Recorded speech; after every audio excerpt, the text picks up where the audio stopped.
Welcome back to the channel. Had a lot of people ask about this bike. This is the bike that had the factory header with the 18mm O2 sensor in the factory header, but as you can see, it splits right here.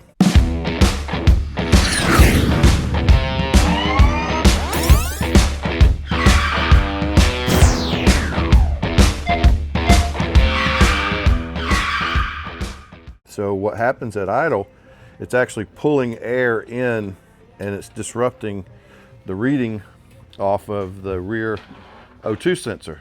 So the customer decided to go ahead and change the header so we could get it right. And at the same time, he decided, well, shoot, y'all go ahead and put a cam in it. So he said, well, shoot, since you're putting a cam in it, put some handlebars on it. So that's where we are. This is going to be a big project. So hang in there and we'll document this one for you.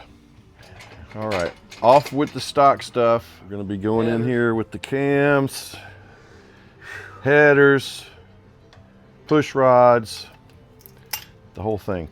I'm not going to bore you with this one. We do enough of these videos. If you want to see the details about it, you can certainly find it somewhere. But maybe as he's got the cam chest out, we'll show you the bearings that come out of it. This one's got about 40,000 miles on it, so might be some interesting viewing. I'll check back with you in just a few minutes.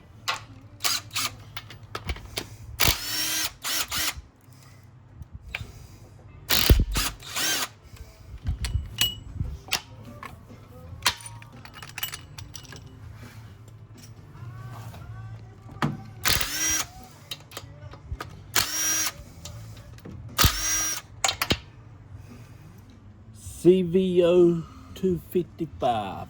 Really? Yep. 255 cams in this thing, huh? Whoa, look at that. New bearings are going in, pressing them in two at a time, two at a time.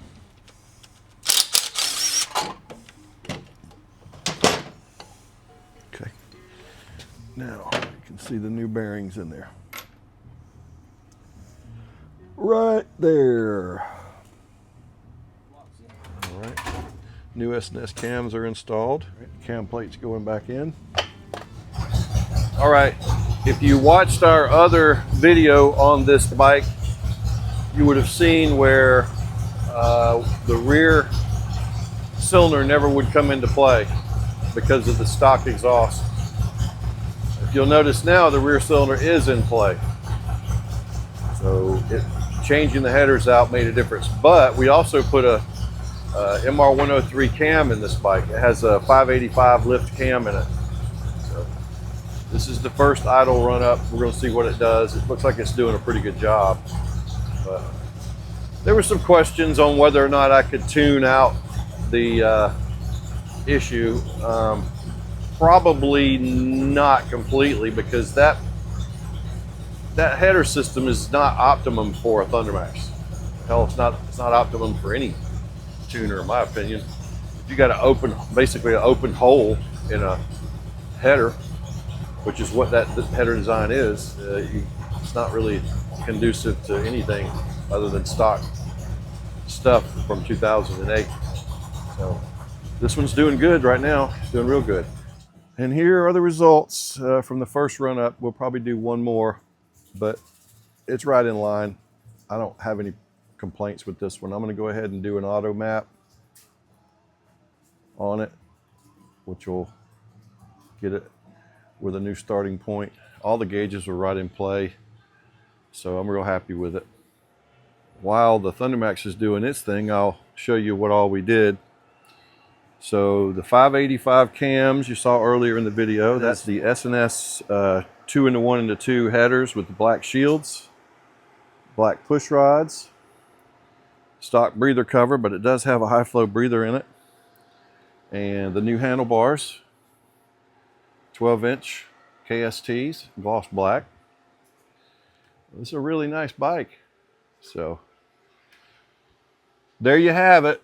So we're going to put this one to bed. We'll see you on the next one.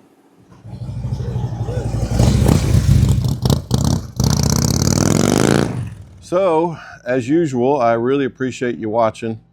If you like what I do, hit the subscribe button.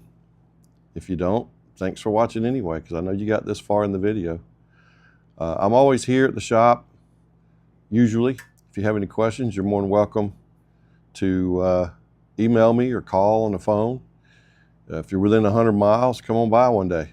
You know, if you have something you want done, come on by and see the shop, talk to us. We're just regular dudes. So, I'm Steve Carr, and I'll talk to you later.